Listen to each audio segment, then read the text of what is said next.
Hello everyone, a warm welcome all of you at your own channel which name says English Corner।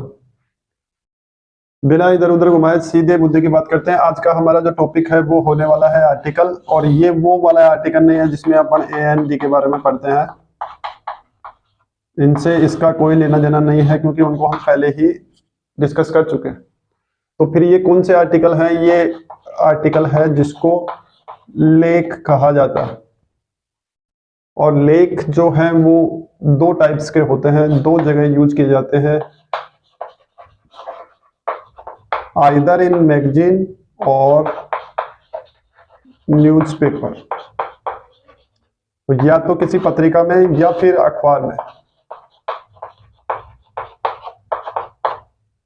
और या फिर किसी weekly, monthly, yearly जो magazine होती है उसके अंदर इनका यूज किया जाता है। तो उस आर्टिकल के बारे में आज हम जानने वाले हैं, उसके बारे में डिस्कस करने वाले हैं। और एग्जाम में आर्टिकल किस प्रकार से लिखा जाता है, किस प्रकार से लिखेंगे, इस बारे में हम डिस्कशन करने वाले हैं, कंप्लीट डिस्कशन करने वाले हैं। तो हो जाइए तैयार।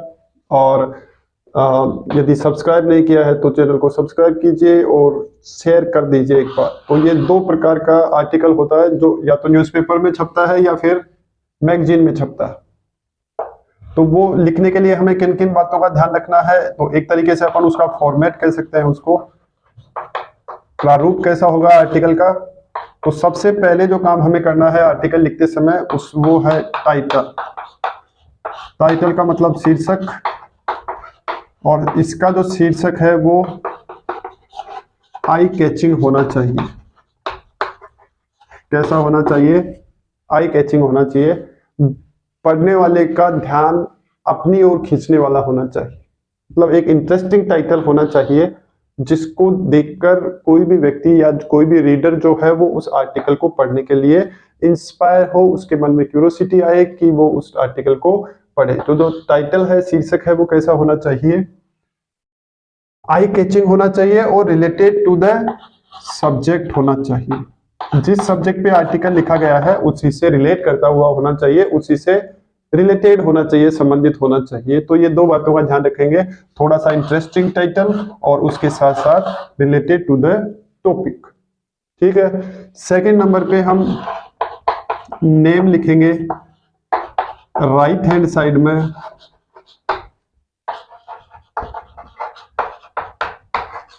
मतलब दाईं तरफ, और वो भी कहाँ लिखेंगे? ब्रैकेट में बंद करके लिखेंगे। और वो नाम लिखने से पहले, जो नेम लिखेंगे उसके पहले अपन क्या लगाएंगे? बाई, और फिर वहां पे लिखेंगे उस व्यक्ति का नाम जिसने वो लेख लिखा है या आर्टिकल लिखा है। न्यूज़पेपर आप जब भी पढ़ते होंगे तो उसमें जो आर्टिकल छपते हैं उसका जब आपने स्ट्रक्चर देखा होगा तो उसमें आपने देखा होगा ऊपर उसका टाइटल होता है और लेफ्ट राइट हैंड साइड में जिसने वो राइट किया है आर्टिकल या जो राइटर है उस आर्टिकल का, उसका नेम होता है।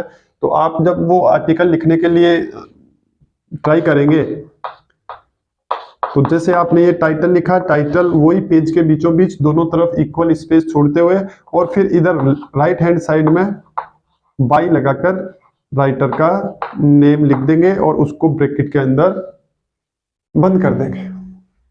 ये हमारा सेकंड वर्क होगा। नेम लिखेंगे किसका? राइटर का। जो लेखक है या जो उस लेख को लिखने वाला है उसका हम नेम लिखेंगे, लेकिन वो लिखेंगे किधर? राइट हैंड साइड में लिखेंगे। इस बात का आप ध्यान रखेंगे। तो सेकंड वर्क जो है वो हमारा हो गया name of the writer. Third one जो है वो है इंट्रोडक्शन।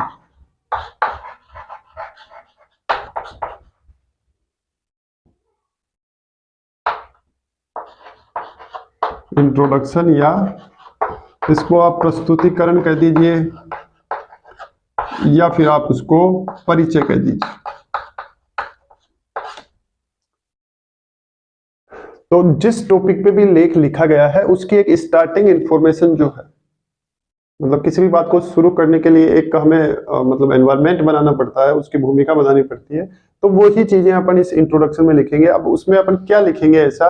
तो उसके अंदर या तो हम किसी क्वेश्चन की हेल्प ले सकते हैं जो उस सब्जेक्ट से रिलेटेड है जिसपे आर्टिकल लिखा जाना है, या फिर हम कोई जो है वो फैक्ट्स का यूज कर सकते हैं, किसी सॉन्ग का यूज कर सकते हैं, मतलब जो भी उस सब्जेक्ट से रिलेटेड मैटर है जो कि उसको अच्छी तरह से इंट्रोड्यूस कर पाए, अच्छे से उसका इंट्रोडक्शन दे पाए सब्जेक्ट का, वो चीज की हेल्प हम उसमें इंट्रोडक्शन में ले सकते हैं।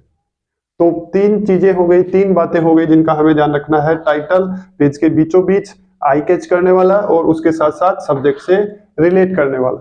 Second thing is writers name on the right hand side of the page in bracket with by और नेम। फिर उसके बाद में उस आर्टिकल का इंट्रोडक्शन, मैं फिर से आपको कह रहा हूं कि ये वर्ड हमें वहां जो आर्टिकल लिखेंगे, रियल आर्टिकल लिखेंगे, उसमें नहीं लिखने हैं। डायरेक्ट हमें वो चीजें जो इसके अंतर्गत हमें लिखनी है एंड या दूसरे शब्दों में अंडर दीज वर्ड्स लिखनी है, उनको हम डायरेक्टली लिखेंगे। ये वर्ड्स केवल फॉर्मेट में आपको ये समझाने के लिए लिखे गए हैं कि कहाँ पे क्या लिखना है। तो एक बार आप देख लीजिए इनको, फिर आगे चलते हैं। फोर्थ नंबर पे हमें लिखना है एक्सपोजिशन।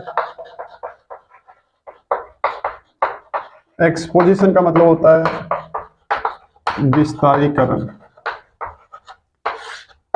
मतलब जो सब्जेक्ट हमें दिया गया है जिस पे आर्टिकल लिखना है उसका विस्तार करना, उसको एक्सपेंड करना या एक्सटेंड करना और उसको बड़ा करना, मतलब उस जो हमारा डिस्क्रिप्शन है उसको एनलार्ज करना। अब एनलार्ज करने के लिए हमें किन किन चीजों की जरूरत पड़ेगी, तो उसके अंदर हम वो सारी चीजें लिख सकते हैं, जैसे कि कोई प्रूफ हो वो लिख सकते हैं, डाटा लिख सकते हैं, कोई फैक्ट्स लिख सकते हैं। उसके अलावा ये जैसे सबूत हो गया, ये आंकड़े हो गए, ये तथ्य हो गए। तुलना कर सकते हैं, जिस सब्जेक्ट पे ऊपर आर्टिकल लिख रहे हैं उससे रिलेटेड यदि किसी दूसरे सब्जेक्ट से अपन कंपैरिजन कर सकते हैं, कॉन्ट्रास्ट कर सकते हैं, तो वो कर सकते हैं। इसके अलावा हम क्या कर सकते हैं, कोई भी कारण जो उस सब्जेक्ट के लिए रेस्पॉन्सिबल है, जिसके ऊपर आर्टिकल लिखा जा रहा है उसके लिए कोई कारण है तो वो लिख सकते हैं। तो इस तरह की चीजें हम उसमें लिख सकते हैं जो उस आर्टिकल का जो सब्जेक्ट है उसको या तो इफेक्ट करती हैं या उसके ऊपर इम्पैक्ट डालती हैं, या फिर उसके लिए जो रेस्पॉन्सिबल चीजें हैं वो सारी चीजें हम इस डालकर एक्सपोजिशन को कंप्लीट करेंगे, जिससे कि हमारा आर्टिकल जो है वो और ज्यादा अट्रैक्टिव, इंटरेस्टिंग और रीडेबल हो जाए, मतलब पढ़ने के योग्य हो जाए। लोग जो पढ़े उसको लगे कि वास्तव में एक अच्छा आर्टिकल लिखा गया। तो उसके लिए हमारी वर्ड पावर बहुत स्ट्रांग होनी चाहिए और सेंटेंस मेकिंग जो है वो बहुत ही शानदार होनी चाहिए।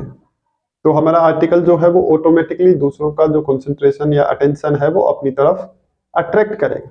तो इस बात का आप ध्यान रखें कि आपका जो भी डिस्क्रिप्शन होगा वो बहुत ही एक तो बैलेंस्ड होना चाहिए, आपकी जो लैंग्वेज है वो बहुत ही सिंपल होनी चाहिए, अंडरस्टैंडेबल होनी चाहिए, और उसके साथ साथ प्योर होगी, वो तो है ही है, वो तो पहली कंडीशन है कि आपकी लैंग्वेज जो है वो प्योर होनी चाहिए, डिसेंट होनी चाहिए, अंडरस्टैंडेबल होनी चाहिए, सिंपल होनी चाहिए। तो इन सब बातों का आप ध्यान रखते हुए इन सब चीजों की हेल्प ले सकते हैं अपने उस आर्टिकल को, जो एक्सपोजिशन वाला पार्ट है या विस्तार करने वाला पार्ट है उसको कंप्लीट करने के लिए। और जैसा कि अब आप समझ पा रहे हैं कि ये जो फोर्थ पार्ट है वो ही सबसे इंपॉर्टेंट पार्ट है आर्टिकल का। वहां पे कोई नंबरिंग लगा के हमें अलग अलग पार्ट्स में उसको डिवाइड नहीं करना है, बस पता चल जाना चाहिए सामने वाले को कि कहाँ पे एक्सपोजिशन किया गया। इसके बाद में हमें कंक्लूजन लिखना है, मतलब निष्कर्ष बताना है, और निष्कर्ष में अपन वार्निंग, होप या फिर अपील्स भी लिख सकते हैं, उम्मीद कर सकते हैं, आशा एक्सप्रेस कर सकते हैं, वार्निंग दे सकते हैं रिलेटेड सब्जेक्ट से। तो लगभग सारी चीजें इसके अंदर अपन इंक्लूड करके उस जो हमारा आर्टिकल है उसको एंड कर देंगे। तो क्या क्या ध्यान रखना है हमें एक आर्टिकल लिखते समय? पहली चीज, एक अच्छा टाइटल, अट्रैक्टिव टाइटल जो कि आई कैचिंग हो, आई अट्रैक्टिव हो और दूसरों का ध्यान अपनी ओर खींचने वाला हो। लिखेंगे कहाँ? पेज के बीचों बीच लिखेंगे, और वो जो सब्जेक्ट या जो हमारा टाइटल होगा वो सब्जेक्ट से रिलेटेड होगा। ये पहली चीज है। दूसरी चीज, राइटर्स नेम लिखेंगे राइट हैंड साइड में, और उसको क्या करेंगे? ब्रैकेट के अंदर बंद करेंगे बाई लगाकर। तीसरी चीज हमारी जो होगी वो तीसरी चीज हमारी इंट्रोडक्शन होगा, और उसके अंदर अपन क्या करेंगे? जो हमारा सब्जेक्ट है उसको इंट्रोड्यूस करेंगे बेटर वे में। उसके बाद में हम एक्सपोजिशन का यूज करेंगे और उस एक्सपोजिशन में हम facts, datas, comparison, contrast, reason वगैरह को यूज करके फिर उसको एक्सपेंड करेंगे, हमारे सब्जेक्ट को डिटेल में समझाएंगे, उसको डिस्क्राइब करेंगे, एक्सप्लेन करेंगे और अंत में कंक्लूजन या निष्कर्ष जो है वो किसी वार्निंग के साथ में, होप के साथ में या अपील के साथ में लिखने के बाद में अपना आर्टिकल जो है वो एंड कर देंगे। तो आज के लिए बस इतना ही। आर्टिकल जो है वो कंप्लीट हो चुका है, उसका फॉर्मेट आपने आई होप समझ लिया होगा और एक बेटर वे में आप आर्टिकल एग्जाम में लिख पाएंगे ऐसी मेरी उम्मीद है। Thanks for watching. देखते रहिए, शेयर करते रहिए, लाइक करते रहिए, कमेंट कर सकते हैं यदि कोई प्रॉब्लम हो तो, और मिलते हैं नेक्स्ट वीडियो में। Till then good night, take care, good bye.